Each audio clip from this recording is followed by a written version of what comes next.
In other foreign policy news, Donald Trump, honestly, that wasn't on purpose. I swear that was not on purpose.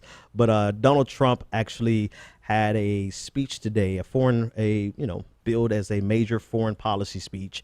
The overall theme, if you listen to his speech, you realize his theme is radical Islamic terrorism. That's really what he wanted to drive home. He wanted to drive home the fact that he could say radical Islamic terrorism more times in one speech than President Obama has ever said it in his entire 8 years.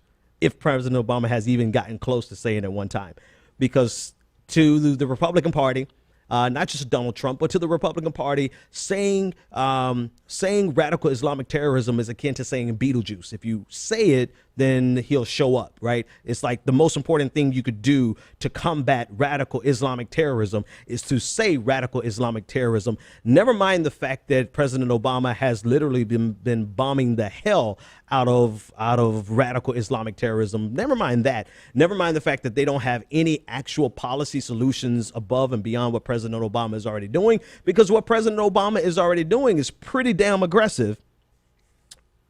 It doesn't mean anything unless you say Beetlejuice, Beetlejuice, Beetlejuice. It doesn't mean anything unless you say radical Islamic terrorism. But in his speech, he reiterated, and I got to bring up speaking of this, talking about 9/11. We'll talk about Rudy Giuliani in a second. But Donald Trump reiterated his position that he was in opposition to the Iraq war from the beginning, which is questionable at best. He when he asked if he would support the war, and this is he's alluding to the September 11th 2002 episode on Howard Stern, where he said that if he would support the war in Iraq, he said yeah, I guess so. So it's kind of questionable. Like I said, it's one of those Donald Trump moments. I don't know. He blamed Obama for withdrawing from Iraq during this speech, which I don't know if we should even unpack what's wrong with that statement, because what's wrong with that statement is almost pointless when you're dealing with somebody like Donald Trump, who wants to use a talking point, right? So he's blaming Obama for the withdrawal from Iraq, yet I wonder if he even knows the real reason we left Iraq, or if anyone has even given him a one sheet on the reason America left Iraq. I mean, when Obama took office in 2009, he inherited George W. Bush's plan, that was written and forged in 2008 with Prime Minister Malaki. That status of forces agreements called for the withdrawal of all American troops by the end of 2011. In other words, we had already agreed that we were going to have a withdrawal by 2011 when President Obama went into office.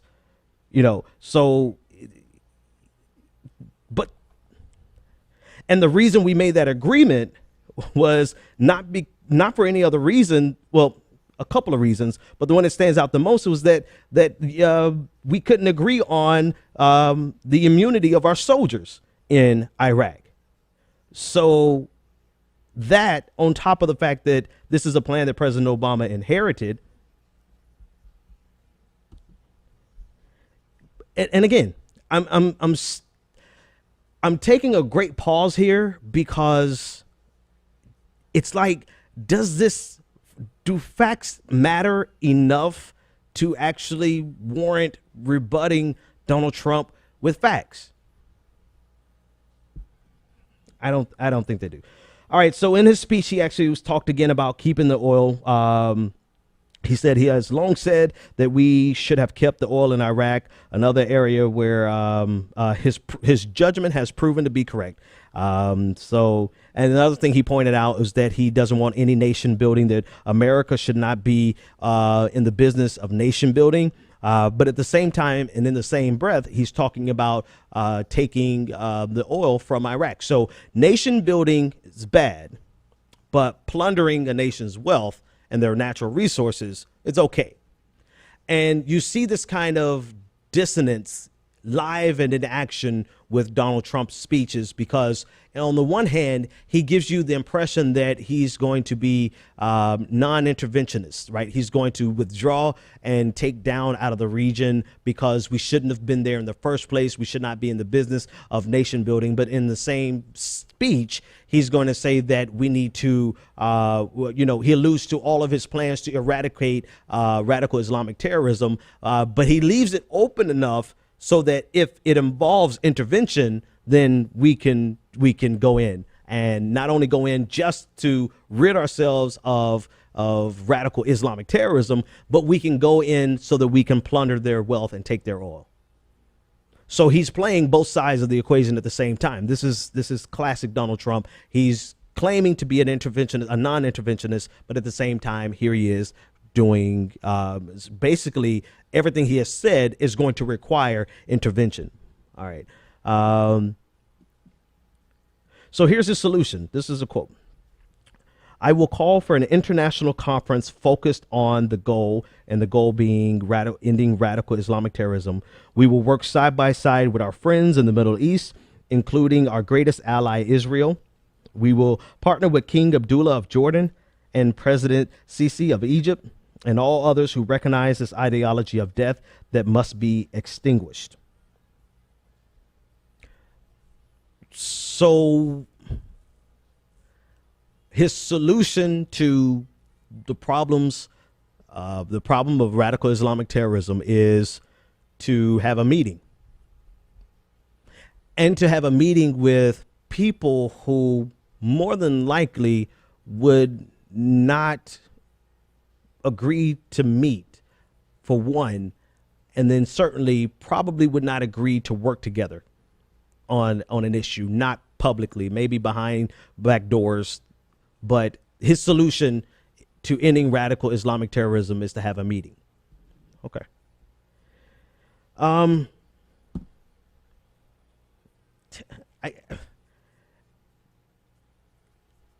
It's Donald Trump. Anyway, moving on from Donald Trump. One thing that did stand out in this speech that was problematic is the two things. Well, he did not mention, as you would expect, he didn't mention his original claim that he was going to give them a religious test. If they were Muslims, then they couldn't come into the country, or moratorium. He didn't mention the moratorium on allowing Muslims into the country, but he did allude to an ideological test. And said he would accept people if they believed in American values. Quote, those who do not believe in our Constitution or who support bigotry and hatred will not be admitted for immigration into the country. Only those who we expect to flourish in our country and embrace a tolerant American society should be issued immigrant visas. I'm pausing because does he realize that if that's the test for entrance into America, what the hell are you going to do with all of the intolerant people who are already in America?